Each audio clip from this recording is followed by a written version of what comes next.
Hello everyone. Today we will study about methods of sampling. In last video we covered census method, sample method and what is the difference between sample and census. So today we are going to study about sample and methods of sampling. Sampling में हम पढ़ने वाले हैं कि random sampling क्या होती है and non random sampling क्या होती है and today we will study statistical error also.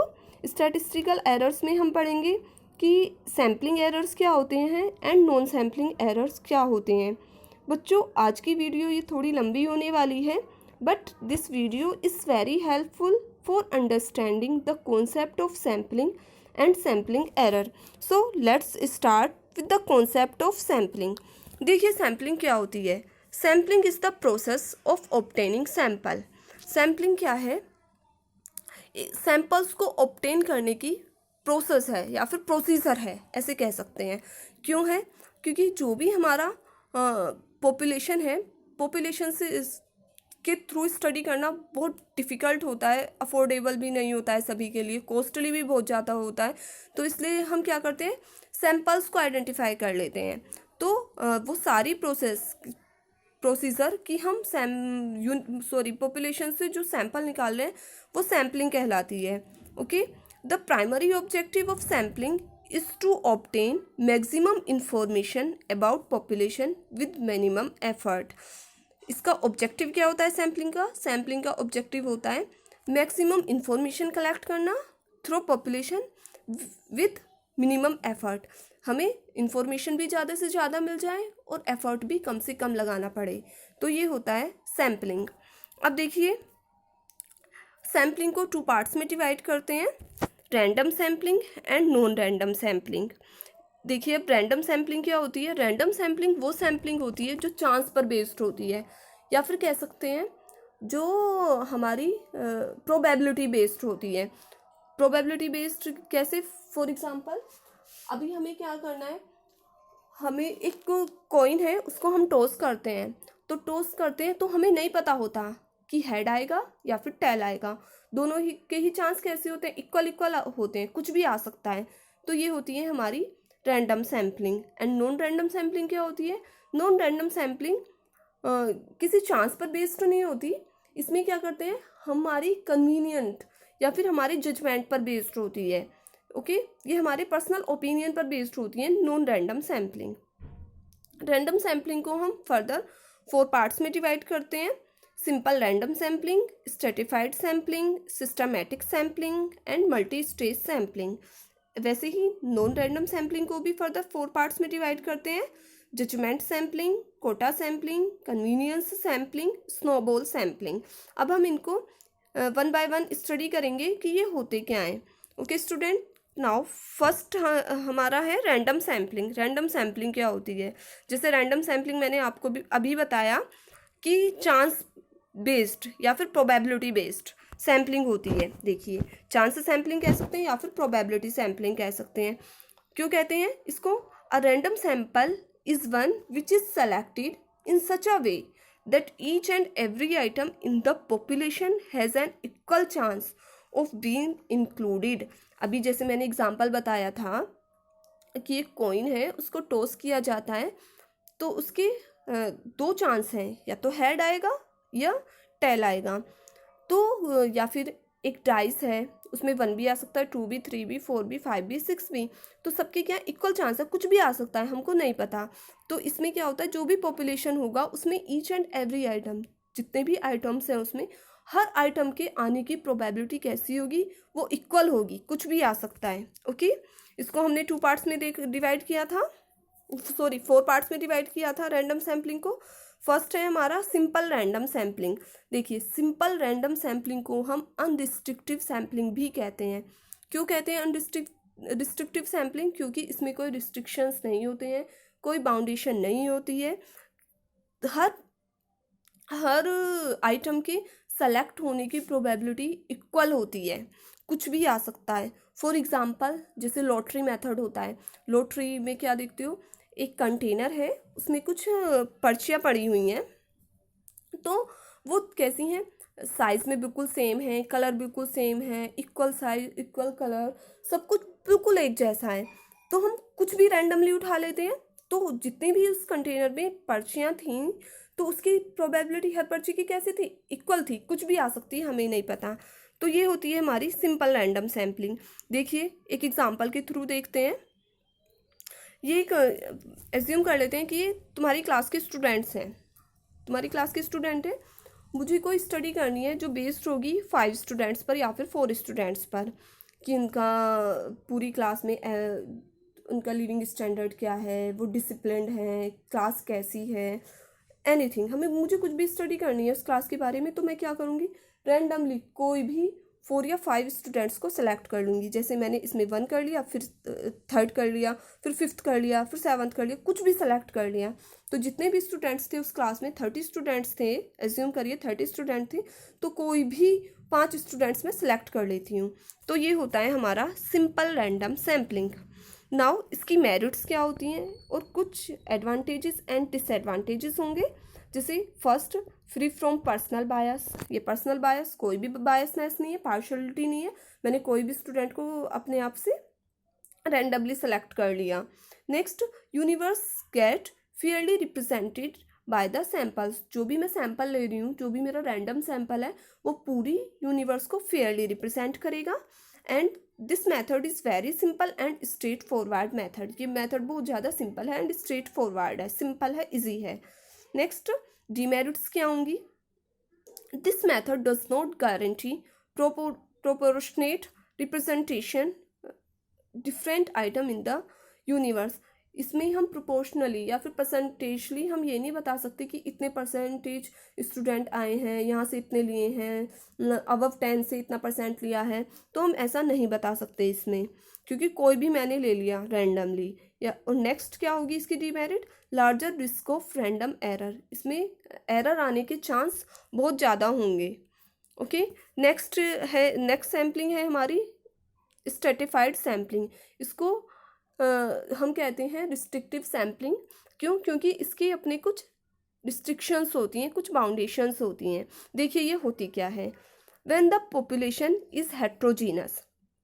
देखिए यहाँ पर जो पॉपुलेशन है वो कैसी है, हेट्रोजीनस है, यानी कि हेट्रोजीनस मतलब डिफरेंट है, डिफरेंट है। It is better to divide the population into homogeneous group for the purpose of sampling. अब हम क्या करेंगे अपनी स्टडी को सिंपल करने के लिए, जो हमारी हेट्रोजीनियस पॉपुलेशन थी उसको होमोजीनियस ग्रुप्स में क्या करेंगे, डिवाइड कर लेंगे। जितने भी इसमें हेट्रोजीनियस में से हम देख लेंगे कि कौन सी ग्रुप्स एक जैसे हैं, तो उनको एक साथ रख लेंगे, और उनमें से क्या करेंगे, जो हमने ये होमोजीनियस ग्रुप सेलेक्ट किए हैं वो क्या कहलाते हैं, वो होते हैं हमारे स्ट्रेटा। उसको क्या कहा जाता है, उसको कहा जाता है strata. And some of the items are selected from each strata randomly. अब हम क्या करेंगे, जो हमारे स्ट्रेटा आए हैं या फिर कह सकते हैं जो हमारे होमोजीनियस ग्रुप्स हैं, उनमें से रैंडमली कुछ आइटम्स को सेलेक्ट कर लेंगे। तो ये होता है हमारा स्ट्रेटिफाइड सैम्पलिंग। अब देखिए एग्जाम्पल के थ्रू भी समझ लेते हैं इसको। देखिए मैंने क्या किया, ये हेट्रोजीनस पॉपुलेशन थी बहुत सारी, तो इसमें से मैंने क्या किए, कुछ होमोजीनस ग्रुप्स बना लिए। देखिए एक मैंने ये वाला ग्रुप बना लिया, एक ये वाला स्ट्रेटा बना लिया होमोजीनस, एक ये वाला स्ट्रेटा बना लिया। तो देखिए अब मैंने क्या किया, रैंडमली कोई भी आइटम मैंने फिर क्या किया, सेलेक्ट कर लिया। देखिए इसमें से ये वाला सेलेक्ट कर लिया है, इस स्ट्रेटा 2 से ये सेलेक्ट कर लिया, सेकेंड वाला स्ट्रेटा 3 से थर्ड वाला सेलेक्ट कर लिया। ये ज़रूरी नहीं है कि इतना ही होगा, हमारा जो सैम्पल साइज़ है वो बड़ा भी हो सकता है, वो हमारे ऊपर है कि हमारा पॉपुलेशन कितनी बड़ी है, उसमें से हमें कितना सैंपल निकालना है। ओके स्टूडेंट, ये होती है हमारी स्ट्रेटिफाइड सैम्पलिंग। इसकी कुछ मेरिट्स एंड डीमेरिट्स होंगी। मेरिट्स क्या होंगी, this method covers diverse characteristics of the population. आपने देखा कि डाइवर्स यानी कि अलग अलग तरह के फेसेस थे, लोग थे, जो कुछ खुश थे, कुछ नाखुश थे, कुछ दुखी थे, तो हमने क्या किया, डाइवर्स पॉपुलेशन थी इसमें। फिर हमने क्या किया, comparative analysis of data become possible, क्योंकि हम इसमें कंपैरिजन कर सकते हैं कि कितने % लोग खुश हैं, कितने नाखुश हैं, कितने दुखी हैं, तो उसमें हम कंपैरेटिव एनालिसिस हो जाएगा। This method of sampling offer reliable as well as meaningful result.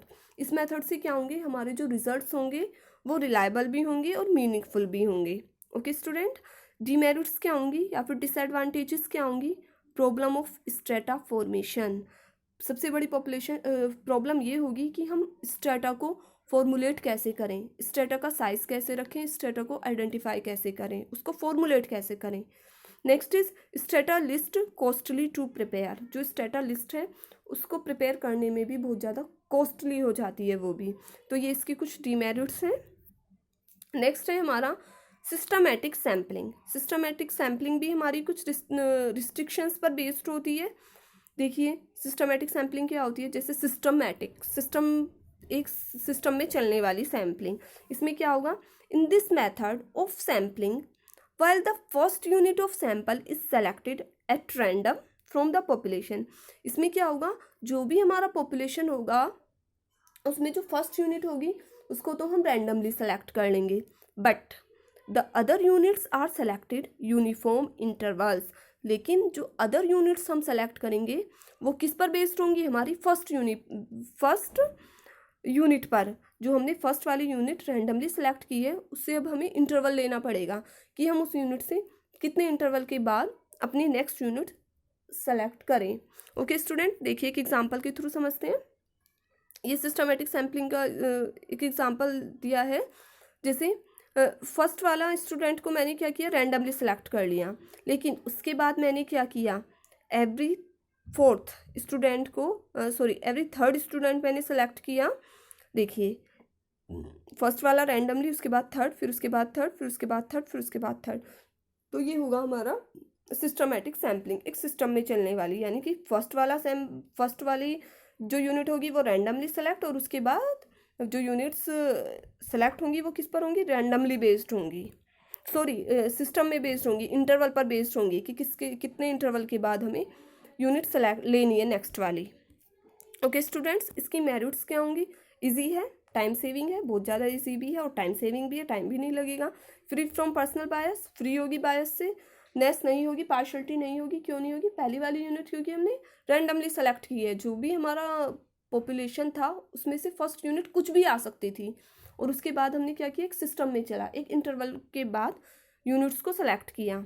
Demerits क्या होंगी, पीरियोडिक ऑर्डरिंग रिक्वायर्ड। इसमें क्या होगा, जो हम क्लास इंटरवल ले रहे हैं, जो हमारा ऑर्डर है, पीरियोडिक ऑर्डर है, वो मस्ट भी रिक्वायर्ड, वो होना ही चाहिए। नेक्स्ट है हमारी मल्टी स्टेज सैम्पलिंग। देखिए मल्टी स्टेज सैम्पलिंग क्या होती है, multi stage sampling is the taking of sampling in stage. जो हमारा मल्टी स्टेज सैम्पलिंग में जो हम सैंपल्स ले रहे हैं वो स्टेज पर बेस्ड होते हैं, स्टेज के अकॉर्डिंग लेते हैं। Using smaller and smaller sampling units and at each stage. हम क्या करते हैं, उसको जो भी हमारा सैंपल साइज है या जो भी हमारी पॉपुलेशन है उसको स्टेजेस में डिवाइड कर देते हैं, और उस स्टेजेस से हम स्मॉलर से स्मॉलर सैम्पलिंग यूनिट्स सेलेक्ट करते हैं। In this method sampling is done in stages and each stage randomly sampling is used. हम क्या करेंगे, हम मल्टी स्टेज सैम्पलिंग में स्टेज पर बेस्ड होगी, स्टेज में हम अपने पॉपुलेशन को डिवाइड कर लेंगे, और ईच स्टेज जो भी हमने जितने भी स्टेजेस बनाए हैं उसमें हम रैंडम सैम्पलिंग यूज़ करेंगे। फॉर एग्ज़ाम्पल देखिए ये कंट्री का मैप दिया हुआ है, मुझे स्टडी करनी है to evaluate online education is useful या फिर applicable in rural areas, yes और नो। तो इसके बारे में मुझे स्टडी करनी है कि जो ये ऑनलाइन एजुकेशन अब चल रही है वो कितनी एप्लीकेबल है रूरल एरियाज़ में।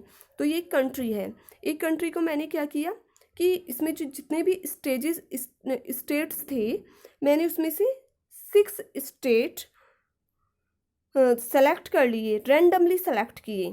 ठीक है, रैंडमली सेलेक्ट मतलब फॉर एग्जांपल जैसे इंडिया है, इंडिया में कितने स्टेट्स हैं, 29 स्टेट्स हैं, तो मैंने रैंडमली कोई भी 6 स्टेट्स को सेलेक्ट कर लिया। ठीक है, 6 स्टेट्स सेलेक्ट करने के बाद मैंने क्या किया, फिर मैंने किया कि जो मैंने 6 स्टेट्स सेलेक्ट किए थे उसमें से मैंने 4 डिस्ट्रिक्ट फ्रॉम ईच, जितने भी मेरे ये 6 थे इसमें से मैंने 3 डिस्ट्रिक्ट्स, एक इस स्टेट से, 3 इससे, 3 इससे, 3 इससे, 3 इससे, 3 इससे, यानी कि हर स्टेट से 3-3 डिस्ट्रिक्ट्स को रैंडमली या फिर सिस्टमेटिकली सैम्पलिंग के अकॉर्डिंग सेलेक्ट कर लिया। फिर मैंने क्या किया, जो मैंने यहाँ से जो डिस्ट्रिक्ट सेलेक्ट किए हैं, अब मैंने उसमें से क्या किया, इस डिस्ट्रिक्ट्स के 4 विलेजेस, इस डिस्ट्रिक्ट के 4 विलेजेस, इसके भी 4, इसके भी 4, इसके भी 4, इसके भी 4, यानी कि सबसे 4 विलेजेस को क्या किया, मैंने सेलेक्ट कर लिया रैंडमली या फिर सिस्टमेटिक सैम्पलिंग पर बेस्ड होगी हमारी ये स्टडी। ठीक है, तो अब मैंने क्या किया, जो ये मैंने 4 विलेजेस, ये वाले विलेजेस, ये विलेजेस हो गए, जो मैंने ये विलेजेस सेलेक्ट किए हैं, अब इसमें से मैंने क्या किया, 4 हाउस होल्ड्स ले लिए, इस विलेज से अलग 4, इससे अलग, या फिर 5 ले सकते हैं, इससे अलग, इससे अलग, इससे अलग, 4 विलेज हाउस होल्ड्स ले लिए। और उसमें देखा कि जो स्टूडेंट हैं वो ऑनलाइन एजुकेशन ले रहे हैं या नहीं ले रहे। तो ये होती है हमारी मल्टी स्टेज सैम्पलिंग, जो स्टेज पर बेस्ड होती है। और हम क्या करते हैं, जो भी हमारी पॉपुलेशन है उसको स्टेजेस में ब्रेक कर लेते हैं, उसको तोड़ लेते हैं। फिर उसके बाद ईच स्टेज की हम स्टडी करते हैं थ्रू रैंडम सैम्पलिंग या फिर systematic sampling. Okay student, I hope आपको समझ आ गया होगा कि ये random sampling, multi stage sampling क्या है। Okay, now next is merits and demerits क्या होंगी इसकी। Effective in primary data collection for geographical dispersed, ये इफेक्टिव होगी जब भी हम कोई जोग्राफिकल एरिया से रिलेटेड स्टडी कर रहे हैं, प्राइमरी डेटा कलेक्ट कर रहे हैं। क्यों? क्योंकि population when face to face contact in required, क्योंकि इसमें क्या होता है, जो पॉपुलेशन होगी वो फेस टू फेस रिक्वायर्ड होगी। Next, cost effectiveness and time effective होगी। नेक्स्ट, इसकी डिमेरिट्स क्या होंगी। Research finding can never be 100% representative of population, मतलब वैसे तो ये सेम मतलब ऐसी लगती है देखने में कि ये पॉपुलेशन के जैसी है, बट 100% हम ये श्योरिटी के साथ नहीं कह सकते कि ये पूरी पॉपुलेशन को फाइंड आउट कर रही है। Next is the presence of group level information is required. आपने देखा कि इसमें ग्रुप बनेंगे, स्टेजेस में डिफाइन ब्रेक होगी हमारी भी जो पॉपुलेशन है, तो इसमें ग्रुप लेवल इंफॉर्मेशन क्या होती है, रिक्वायर्ड होती है उसकी। नेक्स्ट है हमारी, ये हमारा रैंडम सैम्पलिंग कंप्लीट हो गया कि रैंडम सैम्पलिंग क्या होता है। उसमें हमने चारों इसके टाइप्स पढ़ लिए कि सिंपल रैंडम सैम्पलिंग क्या होती है, स्ट्रेटिफाइड सैम्पलिंग क्या होती है, सिस्टमैटिक सैम्पलिंग क्या होती है, और मल्टी स्टेज सैम्पलिंग क्या होती है। I hope all concepts are understood. Next is non random sampling. अब देखिए नॉन रैंडम सैम्पलिंग क्या होती है। Non random sampling methods are those which do not provide every item in the population. मैंने आपको पहले भी बताया कि non random sampling random sampling के जैसी नहीं होती, यानी कि वो चांस या फिर प्रोबेबिलिटी पर बेस्ड नहीं होती, यानी कि उसके इक्वल हर आइटम की इक्वल प्रोबेबिलिटी नहीं होती कि वो सेलेक्ट होने की। Next, this sampling is partially subjective. तो ये जो सैम्पलिंग होती है वो किस पर बेस्ड होती है, वो सब्जेक्टिव होती है या फिर बायस्ड होती है, वो हमारी कन्वीनियंस पर या फिर हमारी जजमेंट पर बेस्ड होती है। अब देखते हैं कि नॉन रैंडम सैम्पलिंग के टाइप्स क्या थे। First is judgemental sampling. देखिए जजमेंटल सैम्पलिंग क्या होती है। Judgemental sampling is a non probability sampling. बिल्कुल है नॉन प्रोबेबिलिटी सैम्पलिंग। क्यों है नॉन प्रोबेबिलिटी सैम्पलिंग? क्योंकि ये जजमेंट पर, यानी कि मेरे पर्सनल जजमेंट पर या पर्सनल ओपिनियन पर बेस्ड होगी। Where the researcher select unit to be sampled based on their knowledge and professional judgement. देखिए मैंने बताया ना कि जो ये सैम्पलिंग होगी वो किस पर बेस्ड होगी, मेरी खुद की नॉलेज पर या फिर प्रोफेशनल जजमेंट पर बेस्ड होगी, मेरे पर्सनल ओपिनियन पर बेस्ड होगी।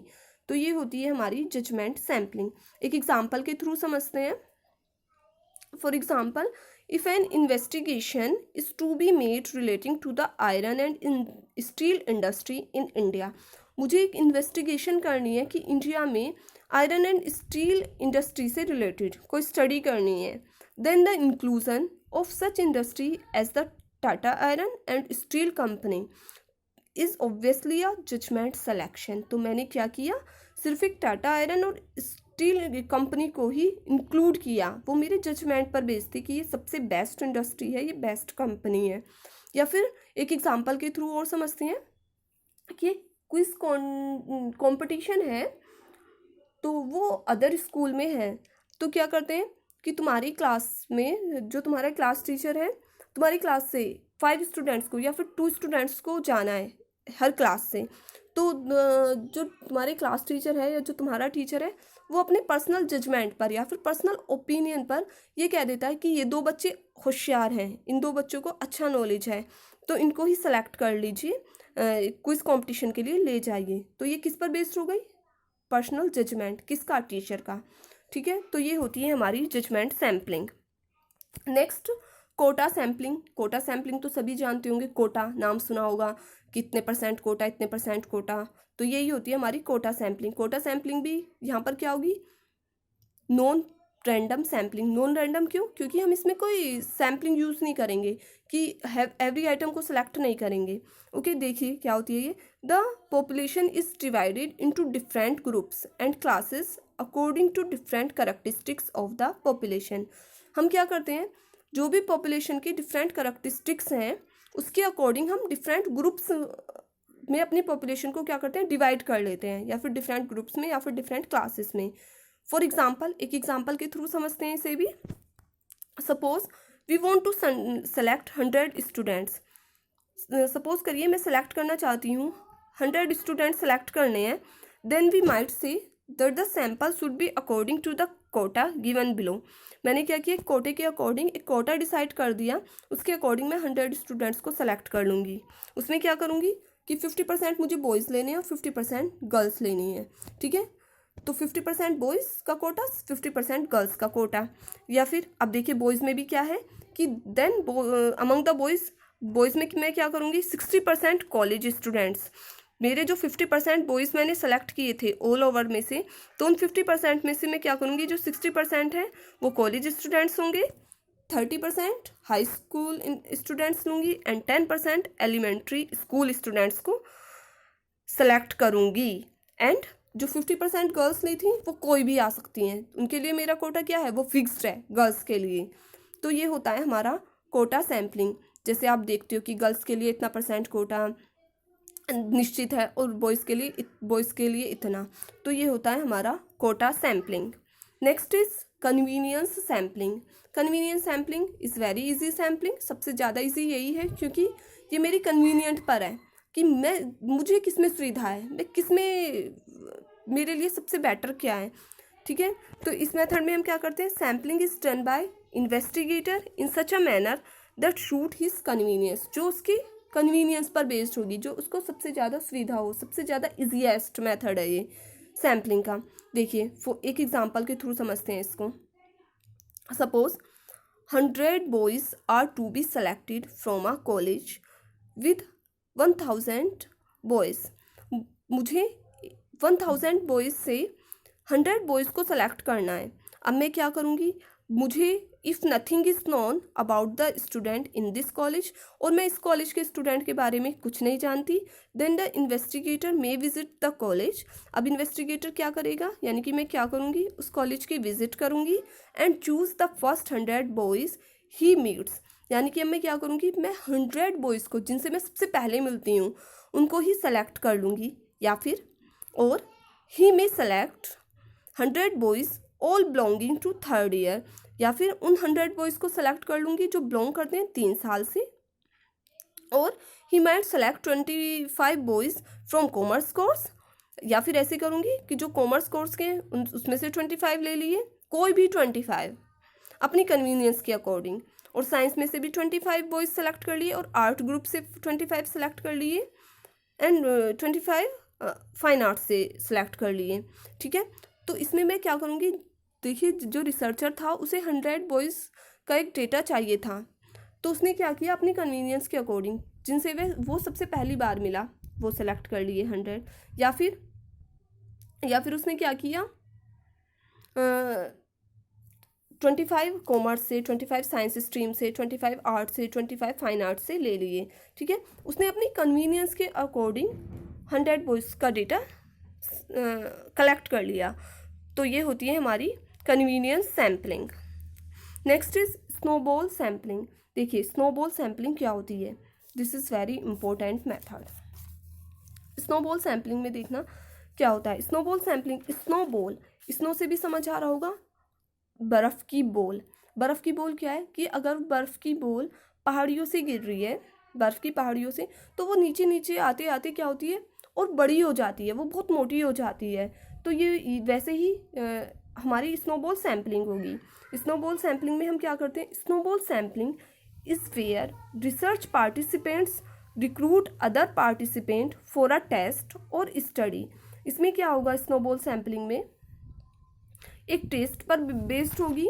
It is used where potential participants are hard to find. इसमें क्या होगा, जो पोटेंशियल पार्टिसिपेंट्स होंगे, जो सबसे संभावित पार्टिसिपेंट होंगे, बस उनको ही सेलेक्ट करना मुश्किल है। फिर मैं क्या करूँगी मैंने एक बार पोटेंशियल पार्टिसिपेंट को सेलेक्ट कर लिया, फिर मैं उससे इंफॉर्मेशन लूँगी, फिर 2 मेरे को मिल गए, फिर उनसे इंफॉर्मेशन और अलग कलेक्ट करूँगी। तो ये होती है मेरी स्नोबॉल सैम्पलिंग। एक एग्जांपल के थ्रू समझते हैं इसे। देखिए मुझे कोई डेटा कलेक्ट करना था कि चीटिंग इन एग्जामिनेशन, कि जो बच्चे हैं उसमें कितने स्टूडेंट ने चीटिंग की। तो मैंने क्या किया, मुझे सिर्फ एक स्टूडेंट का पता था, मैंने एक स्टूडेंट मेरे को मिल गया, ये स्टूडेंट था जो चीटिंग कर रहा था। तो अब इसने क्या किया, उसने कहा, मैंने उसको कहा कि तुम चीटिंग कर रहे थे ना, तुम्हारे साथ और कौन कौन मिला हुआ था। उसने कहा मैम मैं अकेला चीटिंग नहीं कर रहा था, मेरे साथ 2 अदर स्टूडेंट थे। तो ये स्टूडेंट मुझे मिल गए, 2 स्टूडेंट मुझे और मिल गए कि एक लड़का है और एक लड़की, ये इसके साथ थे। ठीक है, अब इन दोनों ने मुझे बताया कि मैम मैं भी अकेला नहीं था, मेरे साथ 3 और स्टूडेंट थे जो चीटिंग कर रहे थे। ठीक है, 3 मिल गए, उन तीनों ने अलग अलग बताया कि मेरे साथ ये 6 थे, दूसरे ने बताया मेरे साथ भी ये 6 थे, और तीसरे ने बताया कि मेरे साथ ये 6 थे। तो वैसे ही इन्होंने बताया कि मैं अकेला नहीं था, मैं भी, मेरे साथ 3 थे, इनके साथ इन्होंने बताया अलग अलग ने, मेरे साथ ये थे और मेरे साथ ये थे। तो मुझे क्या मिला, मुझे देखिए मैंने शुरुआत किससे की थी, सिर्फ एक सैंपल से, यानी कि मेरे पास क्या था, सिर्फ एक को मैं जानती थी, यानी कि जो ये हो गया, ये पोटेंशियल पार्टिसिपेंट हो गया, जिसको मुझे पता था कि ये चीटिंग कर रहा था क्लास में। फिर बाकी के स्टूडेंट देखना, इतने सारे स्टूडेंट मुझे अपने आप पता चल गया, इसी ने बता दिया कि ये मिले हुए थे, ये मिले हुए थे। जैसे कि क्रिमिनल्स होते हैं, एक क्रिमिनल का पता चल जाए, वो बाकी अपने आप बता देता है कि मैं अकेला नहीं था इस क्राइम में, अदर भी और भी मेरे साथ थे। तो ये जो हमारी जो स्नोबॉल सैम्पलिंग है वो हमारी यूज़फुल होती है कहाँ पर, जहाँ पर हमें निकालना हो to make inferences about undesired social behaviour, हमें अनडिज़ायर्ड सोशल बिहेवियर को जांचना हो। फॉर एग्जांपल ड्रग्स हमें देखना हो कि कितने लोग ड्रग्स लेते हैं, मुझे एक का पता है, बाकी का मुझे उसी से इंफॉर्मेशन मिल जाएगी। या फिर मुझे होमलेस पर्सन जानने हो कि कितने लोग होमलेस हैं, या फिर डोमेस्टिक वायलेंस जाननी हो, तो ये वाली जो सैम्पलिंग होगी वो यूज़फुल होगी किस पर, जो अनडिज़ायर्ड सोशल बिहेवियर है उसको आइडेंटिफाई करने के लिए, उसको एस्टिमेट करने के लिए हम स्नोबॉल सैम्पलिंग यूज़ करते हैं। तो आई थिंक आपको समझ आ गई होगी कि हमारी स्नोबॉल सैम्पलिंग क्या होती है। नेक्स्ट हमारा टॉपिक है स्टैटिस्टिकल एरर। अब देखिए स्टैटिस्टिकल एरर्स होते क्या हैं। स्टैटिस्टिकल एरर 2 टाइप्स के होते हैं, जो हमने लास्ट पढ़े हैं कि हमने सैम्पलिंग पढ़ी है और नॉन रैंडम सैम्पलिंग पढ़ी है। तो वैसे ही सैम्पलिंग भी, एरर्स भी 2 तरह की होते हैं। एक सैम्पलिंग एरर होंगे जो सैंपल को करने में, जब हम रैंडम सैम्पलिंग मेथड यूज़ कर रहे हैं उसको कलेक्ट करने में हमारे जो एरर्स आ रहे हैं, और दूसरा होगा हमारा नॉन सैम्पलिंग एरर, जो नॉन रैंडम सैम्पलिंग को कलेक्ट करने में हमारे जो एरर्स आ रहे हैं। देखिए अब फर्स्ट हमारा है sampling errors. These are related to the size और nature of the sample selected for the study. ये जो हमारा एरर होगा वो किस पर बेस्ड होगा कि जब हम सैंपल को सेलेक्ट करते हैं उसका नेचर क्या है और उसका साइज़ क्या है। Due to very small size of sample selected for study और due to non representative nature of the sample. देखिए, जब हम बहुत छोटा सैंपल ले लेते हैं या फिर नॉन रिप्रेजेंटेटिव नेचर का सैंपल ले लेते हैं, या फिर कह सकते हैं जो पूरी पॉपुलेशन को रिप्रेजेंट नहीं करता, कुछ ऐसा सैंपल हम ले लेते हैं, तो हमारा एरर तो डेफिनेटली आएगा ही। अब हम उसको एस्टिमेट कैसे करते हैं, उसकी वैल्यू को एस्टिमेट कैसे करेंगे? देखिए, the estimated value may differ from the actual value of the parameter. जो हमारी वैल्यू होगी एस्टिमेटेड वैल्यू किसकी, सैम्पलिंग की, वो डिफरेंट होगी किससे, एक्चुअल वैल्यू जो भी हमारा पॉपुलेशन था उसकी एक्चुअल वैल्यू से डिफर होगी। देखिए, अब इसको कैलकुलेट कैसे करते हैं, हमें सैम्पलिंग एरर निकालना है, तो हमारी क्या होगी, estimated value of the parameter. हमारी एस्टिमेटेड वैल्यू यानी कि जो भी हमारा सैंपल था उसकी वैल्यू क्या थी, and true value of parameter, और जो हमारा पॉपुलेशन था उसकी वैल्यू क्या थी। एक एग्जांपल के थ्रू समझते हैं कि एक पैरामीटर है, उसकी एस्टिमेटेड वैल्यू है 10, यानी कि जो भी हमने सैंपल से इंफॉर्मेशन कलेक्ट की है उसको अभी जो भी हमने कैलकुलेशन की है उसकी वैल्यू कितनी आई है, 10 आई है। लेकिन जो पॉपुलेशन को रिप्रेजेंट करता है ट्रू वैल्यू ऑफ पैरामीटर वो कितनी है, 20।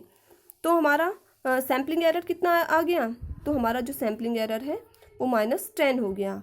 तो ये होता है हमारा sampling error. Okay student, sampling error में बस यही ध्यान रखना है कि इसमें एस्टिमेटेड वैल्यू और ट्रू वैल्यू में डिफरेंस होता है। वो डिफरेंस इसलिए होता है कि जब हमारा सैंपल बहुत छोटा हो जाता है या फिर नॉन रिप्रेजेंटेटिव नेचर का होता है तो एरर तो डेफिनेटली आएगा ही आएगा। Next is non sampling error. देखिए, नॉन सैम्पलिंग एरर्स क्या होते हैं। नॉन सैम्पलिंग एरर्स होते हैं हमारे, non sampling errors refers to bias and mistake in the selection of sample. देखिए, जब नॉन सैम्पलिंग एरर में क्या होगा, जो नॉन सैम्पलिंग थी वो किस पर बेस्ड थी, वो हमारी बेस्ड थी, किस पर बेस्ड थी, वो हमारी बायसनेस पर बेस्ड थी, पार्शल थी। तो वैसे ही जो एरर्स होंगे वो भी किस पर बेस्ड होंगे, वो बायस्ड होंगे या फिर मिस्टेक्स होंगी।